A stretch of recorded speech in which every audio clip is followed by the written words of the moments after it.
우리는 때로는 여러 가지 선택의 기로에 섰을 때 이게 더 좋은 것 같아서 선택을 했을 때 어, 이러한 선택으로 말미암아 내가 뭔가 좋은 것을 기대를 했는데 결과적으로 그 기대가 무너지고 실패하고 그리고 그것으로 말미암아 좌절을 경험하는 것이 종종 우리의 인생 가운데 있습니다. 두 아들 잘못된 생각으로 참된 본향 아버지의 품 진정한 안식처를 볼 수 없었지요. 어려움이 닥치고 그리고 자신의 잘못된 생각을 직면할 때가 되어서야 이 이 아들들은 깨달았습니다. 그런데 더 심각한 건 이 둘째 아들은 깨달았는데 첫째 아들은 깨달았는지 못 깨달았는지를 우리가 알 수 없다라는 것입니다. 이처럼 세상이라는 곳은 철저히 우리에게 어려움을 주고 그리고 우리의 부족함, 우리가 잘못 선택했다라는 것을 우리의 실수를 직면케 하는 곳입니다. 그렇기 때문에 세상은 우리의 참된 본향이 될 수가 없습니다. 오늘 아버지가 이 둘째 아들이 돌아온 후에 제일 좋은 옷을 내어다가 입히고 손에 가락지를 끼우고 발에 신을 신기고 송아지를 잡아 우리 잔치합시다. 잔치하자라고 합니다. 그리고 그 말을 들은 이 사람들의 반응이 뭐냐면은 24절 끝에 그들이 다 함께 즐거워하더라라고 끝이 납니다. 아버지는요, 처음부터 이런 마음이었을 겁니다. 둘째 아들이 돌아오기만을 바라는 그 아버지의 마음은 이 아들이 돌아오기만 한다면 내가 잔치를 베풀어야지. 얼마나 즐겁고 얼마나 감사하고 얼마나 감격스러운 제회겠습니까? 그리고 그 아버지의 그 감격과 아버지의 그 진정한 그 마음이 다 퍼져서 거기에 있던 구성원들 모두가 즐거워하였습니다. 세상은 이것을 주지 못합니다. 세상은 우리에게 참된 기쁨과 참된 즐거움을 주지 못합니다. 단 세상은 우리의 참된 본향, 참된 즐거움이 어디에 있는지 그리고 우리가 무엇을 지향해야 되는지를 직면케 하고 깨닫게 해주는 역할을 할 뿐이지요. 이처럼 고향이라는 것은 인간의 삶에 큰 영향을 미칩니다. 특히 지금 상황이 힘들고 괴로울수록 더욱더 그렇지요. 대부분의 사람들은 자신의 고향이라 느꼈던 장소와 시절과 그리고 사람들에 대한 그 애틋한 추억을 갖고 늘 그곳을 그리워합니다. 사람들마다 집이나 고향에 대한 추억을 불러일으키는 특정한 풍경이나 소리, 심지어 냄새나 향기도 있지요. 하지만 그런 것들은 고향에 대한 향수를 자극할 뿐이지 채워주지는 못합니다. 어떤 의미에서 우리 모두는 둘째 아들과 같습니다. 이 땅에서 우리는 순례자고 유랑자이지요. 따라서 성도는 이 땅이 본향이 될 수 없습니다. 창세기를 살펴보면 본래 우리는 하나님께서 만드신 동산에 살도록 되어 있었습니다. 그때 우리의 삶은 하나님 안에서 늘 즐거워하며 기뻐하는 삶이었습니다. 그리고 무엇보다 하나님의 그 선하심과 인자하심을 매일매일 누리고 그것을 닮아가도록 되어 있었지요. 그런데 인간이 그 하나님께 반감을 품었습니다. 둘째 아들과 같이 인간은 그분의 간섭 없이 살고 싶어 했고 첫째 아들과 같이 하나님을 원망하며 자기가 원하는 것을 누리고 싶어 합니다. 두 아들들이 집을 잃은 것과 똑같은 이유로 우리들도 이 땅에서 순례자로 유랑자로 살게 되었습니다. 따라서 하나님의 형상대로 지음받았지만 죄로 인하여 그 깨어진 그 형상을 간직하고 살아가는 인간은 하나님이 계신 곳을 늘 갈망하고 있습니다. 이제 우리는 이사야서 40장 31절 말씀처럼 다른 박질하여도 곤비하지 아니하는 그러한 건강함을 원하지만 늘 질병과 노화와 죽음을 늘 면할 수가 없게 되었습니다. 우리의 모든 관계는 쇠락하고 무너집니다. 그리고 내가 사랑하는 사람들은 떠나지요. 늘 좌절에 부딪히고 속절없이 실패합니다. 그러니 참된 본향을 상실한 인간은 자신이 살아가는 세상의 안락함과 부귀를 거기에 더 혈안이 되어서 더 갖고 싶어하고 그리고 더 원하는 것이 아닐까 생각합니다. 그런데 그렇게 망가진 세상, 그리고 그 세상 한가운데 살아가는 우리들 가운데 예수님께서는 하나님의 나라를 선포하십니다. 성경 말씀은 우리가 얼마나 하나님의 나라, 본향을 향하여 가기가 얼마나 어려운지, 우리의 힘으로는 도저히 갈 수 없는 높은 장벽이 가로막고 있는지를 보여줍니다. 이스라엘 백성들은 성경에서 수많은 선지자들이 예언하고 사도들이 말하던 그 참된 본향집에 늘 소원하고 갈망했지만 그들이 생각하는 하나님의 나라와 하나님께서 주시고자 하시는 하나님의 나라가 달랐기에 여전히 그들은 정죄하고 손가락질을 하고 심지어 하나님의 나라를 선포하신 예수님을 십자가에 못 박았습니다.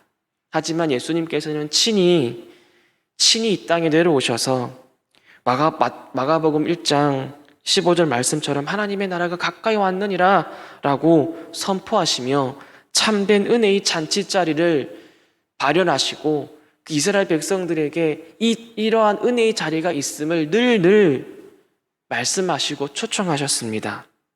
그 나라, 너희가 소망하는 그 나라를 소망할 수 있다, 희망할 수 있다라는 것을 알려주셨습니다. 하지만 여전히 그 백성들은 하나님의 나라와 전혀 맞지 않는 삶을 살았고 여전히 그들이 생각하는 그런 나라를 생각하며 지금도 메시아를 보내달라 부르짖고 있습니다. 여기서 우리는 이런 차이가 발생한 이유에 대해 바로 우리의 죄악과 이기심과 불신과 고집 등이 자리 잡고 있다는 것을 알 수 있습니다. 예수님께서는 계속해서 이스라엘 백성들에게 외쳤습니다. 회개하라, 천국이 가까이 왔느니라. 천국이 가까이 왔으니 회개하여 그 나라의 잔치에 들어가자라는 것이었습니다. 여러분, 참된 은혜의 잔치는요, 하나님의 나라를 선포하신 예수님, 그 예수님으로 말미암아 회개를 하는 그러한 자가 그렇게 겸손하고 하나님께 은혜 받은 그 사람이 들어가는 것이 아니겠습니까?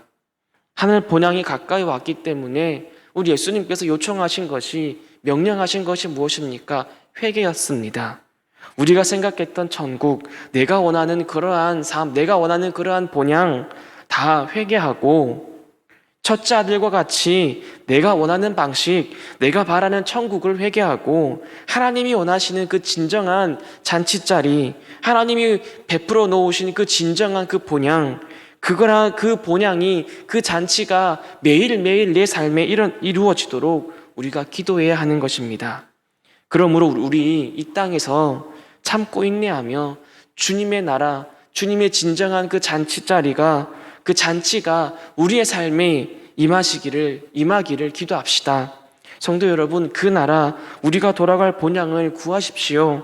하나님께서 우리의 삶을 늘 그곳을 향하도록 인도하실 것입니다. 지금 당장 우리의 현실과 상황에 맞지 않더라도 그 나라를 소망하고 인내하고 참고 견뎌내십시오. 때로는 서럽고 힘들어도 우리에게 하나님께서는 누가복음 12장 32절에서 적은 무리여 무서워하지 말아라. 너희 아버지께서 그 나라를 너희에게 주시기를 기뻐하시느니라 라고 하셨습니다. 그 나라를 우리에게 주시는 것을 기뻐하시는 하나님께 나아가 참된 평안과 안식을 정말로 누리시기를 축복합니다. 무엇보다 예수님께서 오셔서 그 겪으신 그 고통은 마땅히 우리가 받아야 될 몫이 아니었습니까? 그렇기 때문에 우리 대신에 그 모든 죄짐을 다 지시고 우리에게는 하늘나라 참된 잔치, 진정한 잔치를 사모할 수 있도록 우리에게 인도하신 그 예수님을 기억하고 늘 감사가 넘치는 삶을 살아가기를 원합니다. 예수님께서는 우리 대신 소외를 당하셨고 극한의 절망과 어둠 속에 내던지셨으며 죽음을 당하셨습니다. 바로 저와 여러분들을 아버지 집으로 맞아들이기 위해서입니다. 요한복음 14장을 보면 예수님은 이렇게 말씀하십니다. 너희는 마음에 근심하지 말아라. 하나님을 믿으니 또 나를 믿으라. 내 아버지 집에 거할 곳이 많도다. 그렇지 않으면 너희에게 일렀으리라. 내가 너희를 위하여 거처를 예비하러 가노니 가서 너희를 위하여 거처를 예비하면 내가 다시 와서 너희를 내게로 영접하여 나 있는 곳에 너희도 있게 하리라. 그리고서는 27절 말씀에서 다시 이렇게 말씀하십니다. 평안을 너희에게 끼치노니 곧 나의 평안을 너희에게 주노라. 내가 너희에게 주는 것은 세상에 주는 것과 같지 아니하니라. 너희는 마음에 근심하지도 말고 두려워하지도 말아라. 이 세상에서 늘 근심하지 않을 수 없고 늘 두려워하지 않을 수 없으나 우리 예수님께서는 무엇이라 말씀하십니까? 세상이 줄 수 없는 내 평안을 너에게 줄 터이니 너희는 근심하지 말아라. 내 아버지 집에 거할 곳이 많다. 내가 너희를 영접하러 다시 올 것이니 근심하지 말아라. 이렇게 말씀하십니다. 그러므로 여러분 근심하지 마십시오. 이 땅에서 하나님을 믿으니 예수님을 믿으니 이겨내십시오. 하나님께서는 그 나라를 우리에게 주시기를 기뻐하십니다. 우리를 위한 거처가 마련되었습니다. 그러니 두려워하지 마십시오. 근심과 두려움 대신 세상이 줄 수 없는 예수님이 주시는 그 평안이 가득하시기를 축복합니다. 또한 마지막 날에 벌어질 큰 위로와 은혜의 잔치를 고대하며 우리 끝까지 믿음으로 살아갑시다. 예수님은 죽으셨을 뿐 아니라 사흘 만에 무덤에서 다시 살아나셨습니다. 예수님은 자신의 죽음으로 우리의 죄에 대한 형벌을 치르고 죽음을 이겨내셨습니다. 우리가 진정한 아버지 집 그 잔치 자리로 들어가지 못하게 막는 그 모든 것들을 다 무너뜨리셨고 이겨내셨습니다. 이것을 이사야 선지자가 다음과 같이 말합니다. 겁내는 자들에게 이르기를 굳세어라. 두려워하지 말라. 보라 너희 하나님이 오사 보복하시며 갚아주실 것이라. 하나님이 오사 너희를 구하시리라 하라. 그때의 맹인의 눈이 밝을 것이며 못 듣는 사람의 귀가 열릴 것이며 그때의 저는 자는 사슴같이 뛸 것이며 말 못하는 자의 혀는 노래하리니 이는 광야에서 물이 솟겠고 사막에서 시내가 흐를 것임이라. 여호와의 속량함을 받은 자들이 돌아오되 노래하며 시온에 이르러 그들의 머리 위에 영영한 희락을 띠고 기쁨과 즐거움을 얻으리니 슬픔과 탄식이 사라지리로다. 여러분, 이게 우리 하나님이 우리에게 주시고자 하시는 나라입니다. 우리가 들어가서 누릴 잔치입니다. 두 탕자의 이야기는 귀향의 잔치로 끝이 납니다. 요한계시록에 바로 이 잔치가 기록되어 있습니다. 계시록 19장에 보면 어린 양의 혼인잔치입니다. 그 어린 양의 혼인잔치에 어떠한 사람도 눈물을 흘리거나 가슴 아파하거나 괴로워하지 않습니다. 다 오늘 본문의 마지막 말씀처럼 다 즐거워합니다. 죽음과 부패와 고난은 그 자리에 없습니다. 모든 눈물을 그 눈에서 닦아주시니 다시는 사망이 없고 애통하는 것이나 곡하는 것이나 아픈 것이 다시 있지 아니하리니 처음 것들이 다 지나갔음이로라. 우리는 이러한 집에 갈 것입니다. 그리고 아버지께서 따뜻하게 맞아주시고 끌어안아 주시고 우리를 놀라운 은혜의 잔치로 들이실 것입니다. 여러분, 이러한 소망 품고 살아가십시오. 이러한 소망을 품고 하루하루 힘들어도 기뻐하고 서러워도 참고 눈물이 흘리는 상황일지라도 웃을 수 있는 그런 우리가 되기를 축복합니다. 무엇보다요, 매일의 삶 속에서 변화된 삶을 살아가야 합니다. 예수님은 마태복음 12장과 누가복음 11장에서 하나님의 나라가 이미 너희에게 임하였다라고 말씀하셨고 누가복음 17장에서는 하나님의 나라가 너희 안에 있다라고 말씀하셨습니다. 예수님께서는 분명 이 말씀을 자신을 염두에 두고 하신 말씀일 것입니다. 우리의 매일의 삶 속에 하나님의 나라 그리고 그 놀라운 은혜의 잔치를 맛보기 위해서 여러분, 우리는 매일매일 말씀과 기도로 살아가야 되고 예배를 드리며 날마다 아름다운 열매를 맺도록 변화되기를 힘써야 하는 것입니다. 따라서 우리는 지금 바로 여기에서 이 구원의 은혜를 체험해야 합니다. 여러분, 첫째 아들이요, 늘 아버지 곁에 있었지만 이 구원의 은혜, 이 은혜를 체험하지 못했습니다. 왜 그랬습니까? 자신의 생각으로 가득했기 때문입니다. 잔치는요, 우리의 배고픔과 굶주림이 채워지는 자리이지 내 생각이, 내 뜻이 이루어지는 곳이 아닙니다. 우리는 그분의 사랑을 아는 것뿐만이 아니라 믿음으로 매일의 삶 속에서 이 은혜를, 이 사랑을 맛보아야 하는 것입니다. 그래서 믿고 동의하는데 그치지 말고 여호와 하나님의 선하심을 맛보아 알아야 하는 것입니다. 하나님의 사랑이 우리에게 기쁨과 활력과 위로를 줄 수 있고 이렇게 세우고 두려움과 싸울 수 있는 힘이 될 것입니다. 여러분들이 만약에 죄책감이나 수치심으로 여러분 마음을 무엇이 누르고 있다면 하나님의 자비를 아는 것으로, 단지 머리로 아는 것으로 끝나서는 안 됩니다. 맛보아야 합니다. 체험해야 합니다. 만약 불안과 염려로 가득하다면 하나님의 위로와 평안을 단순히 아는 것으로 끝나는 것이 아니라 체험해야 하는 것입니다. 어디서요? 바로 이 자리에서, 내게 주어진 삶 한가운데에서 무엇으로요? 말씀과 기도와 예배로서 체험하는 것입니다. 분명히 누릴 수 있습니다. 지금은 이 땅에서 잠시 맛보기에 불구하고 여러 가지 기복도 있겠지만 우리가 하나님을 믿고 하나님께로 달려가는 한 우리는 이 잔치의 즐거움을 분명히 맛볼 수 있고 그 어떤 누구도 이 즐거움을, 이 은혜를 빼앗을 자가 없을 것입니다. 본문에서도 아버지께서는 이 잔치를 베풀고 두 아들 모두를 초청하십니다.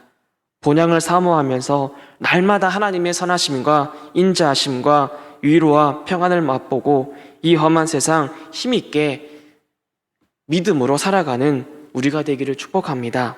또한 우리는 지금 바로 여기에서 이 은혜를 계속 누려야 합니다. 잔치에 식사가 빠질 수 있습니까? 없습니다. 음식을 먹는 것은 우리 몸에 필요한 영양분을 제공받고 자라게 하는 것입니다. 주님께서 베푸신 잔치 역시 우리를 하나님의 은혜 안에서 우리가 속한 이 세상 가운데 우리가 계속 자라게 합니다. 하나님의 은혜의 복음을 우리가 계속 누려야 하는 이유가 바로 이것입니다. 우리가 계속 말씀을 묵상하고 예배를 드리고 기도하며 찬양하며 신앙생활하는 이유가 바로 여기에 있습니다. 우리는 이 땅에서 하나님의 은혜 안에 계속 자라야 하는 것입니다. 인간은 하나님의 말씀을 계속 먹지 않으면 옛 습관으로 계속 돌아가려는 죄성을 갖고 있기 때문입니다. 마틴 루터는 인간은 복음으로 회심한 후에도 다시 세상의 더러운 원리로 되돌아가 작동될 여지가 있다라고 말을 하였습니다. 다시 말하면 그 사람이 복음을 알고 복음을 믿지만 그것으로 신앙생활을 끝내려고 할 때에 얼마든지 다시 그 본성 가운데 옛사람이 불쑥 공격해 온다라는 것이죠. 따라서 지속적으로 성장하고 변화하기 위해서 우리는 이 복음을 계속해서 맛보고 계속해서 이 복음을 붙잡고 살아야 하는 것입니다. 그래야 우리가 성장하고 변화합니다. 일평생 춥고 배고픈 채 살다가 따뜻한 게 뭔지, 배부른 게 뭔지를 체험한 사람은 그 따스함과 배부름을 잊지 못하는 것처럼 성도도 하나님의 따스함과 하나님의 은혜를 알기에 잊지 못하고 늘 갈망하며 갈급해야 합니다. 우리의 심령 가운데 추위와 배고픔이 있다면, 여러분들의 삶에 추위와 배고픔이 생겼다면 이제 하나님의 품으로 가야 할 때라는 것입니다. 하나님께서 베푸신 그 은혜의 잔치로 들어가서 내 모든 것 다 내려놓고 주님이 베풀어 놓으신 그 말씀의 은혜를 받아 누리기를 간절히 축복합니다. 고린도 교회에 보낸 편지에서 사도 바울이 어떤 방법으로 성도들이 후히 베푸는 은혜에서 자라가도록 돕는지 보십시오. 이 사도 바울은 이것이 너희가 마땅히 행할 의무라고 말할 말로 그들에게 압력을 가하지 않았습니다. 그렇다고 감정에 호소하지도 않았습니다. 대신 바울은 이렇게 말을 하였습니다. 고린도후서 8장 9절 말씀에 우리 주 예수 그리스도의 은혜를 너희가 알거니와 부요하신 이로써 너희를 위하여 가난하게 되심은 그의 가난함으로 말미암아 너희를 부요하게 하려 하심이라. 바울은요, 그들을 도로 복음으로 데려갔습니다. 말씀 앞으로 데려갔습니다. 바울의 말은 이것과 같습니다. 그분의 은혜를 생각하라. 그러면 결국 여러분들도 그분처럼 베풀고 싶은 마음이 들 것입니다. 모든 변화가 이루어지려면 매일의 삶 속에서 우리는 그리스도의 구원을 깊이 맛보아야 하고 그 맛본 마음을 그 변화되는 삶으로 계속적으로 옮겨야 한다는 것입니다. 이것이 우리의 삶에 일어나는 잔치입니다. 복음을 지속적으로 맛봄으로써 우리의 행동이, 우리의 삶이 변화되는 것, 그리고 세상을 극복해내는 것, 이것이 우리가 살아가야 할 삶인 것입니다. 성도 여러분, 여러분의 가정과 직장, 모든 삶에서 변화되었다는 증거를 삶으로, 인격으로, 말과 행동에서 변화되는 것을 나타내시기를 축복합니다. 이것이 이 땅에서 순례자, 유랑자로 살며 하나님께서 베푸신 은혜의 잔치를 맛본 성도의 변화의 모습이 아니겠습니까? 이와 같이 믿음으로 변화되기를 힘쓰며 본향을 향해 걸어가기를 소망하는 모든 성도들에게 충만하기를 축복합니다. 말씀을 맺겠습니다. 마태복음 13장에서 씨 뿌리는 자의 비유가 등장합니다. 하나님의 말씀, 다시 말하면 복음을 전하는 사람이 이제 씨 뿌리는 자로 이제 비유가 됩니다. 복음을 받은 사람들은 세 부류가 있습니다. 그 중에 둘은 변화된 삶을 결실하지 못합니다. 한 부류는 끈기와 인내가 없고요. 그리고 고난을 감당하지 못하고, 다른 부류는 계속 염려하며 물질적인 삶을 원합니다. 유일하게 변화된 삶을 결실하는 이 부류가 있는데요. 마지막 네 번째입니다. 하나님의 말씀을 듣고 깨닫는 사람입니다. 하나님의 은혜를 맛보고 체험하였음에도 삶이 변화되지 않는 사람들은 그 은혜의 복음을 제대로 깨닫고 맛보지 못한 것입니다. 혹여나 우리가 하나님께서 베푸신 그 놀라운 그 은혜를 너무나 가벼이 여기고 있지는 않습니까? 둘째 아들과 같이 당연하게 여기고 있거나 첫째 아들과 같이 그 은혜를 거부하고 있지는 않습니까? 하나님의 은혜로 믿음을 선물로 받은 우리가 그 믿음을 값싼 것으로 생각하고 변화되기를 힘쓰지 않는다면 우리 스스로 하나님의 은혜를 가벼이 여기는 것이 아닐까요? 하지만 우리 자신이 이러한 상태라는 것을 인정하고 깨닫고 변화되기를 힘쓰며 하나님 계신 그 본향을 향해 조금씩 걸어가서 그 잔치 속으로 들어갈 때에 우리는 그 끝에서 두 팔 벌려 맞이하시는 아버지 하나님, 그동안 믿음을 지키며 살다가 고난을 받고 굶주리고 헐벗은 서러움을 씻어내주는 그 잔치에 이르게 될 것입니다. 이 땅은 잠깐 우리가 머무는 곳입니다. 담임 목사님께서 말씀하셨던 것처럼 이 땅은 우리가 잠깐 머무는 것이고 우리는 순례자들입니다. 우리는 이 땅에서 나그네이기에 매일의 삶이 어려울 수도 있습니다. 하지만 복음을 지속적으로 받아들임으로써 우리 스스로가 날마다 하나님이 원하시는 자녀로서 변화되고 성화되어지기를 힘쓴다면 하나님께서는 이 땅에서 하나님의 구원의 은혜와 천국 잔치의 즐거움을 잠깐 맛보게 하실 것입니다. 여러분, 아버지의 품 안으로 가십시오. 그곳에 기쁨이 있습니다. 말씀의 풍성한 은혜 속으로 들어가십시오. 기도의 깊은 자리로 나아가십시오. 하나님을 예배하는 자리로 나아가십시오. 그리고 그 가운데에서 내 삶을, 나를 변화되기를 힘쓰십시오.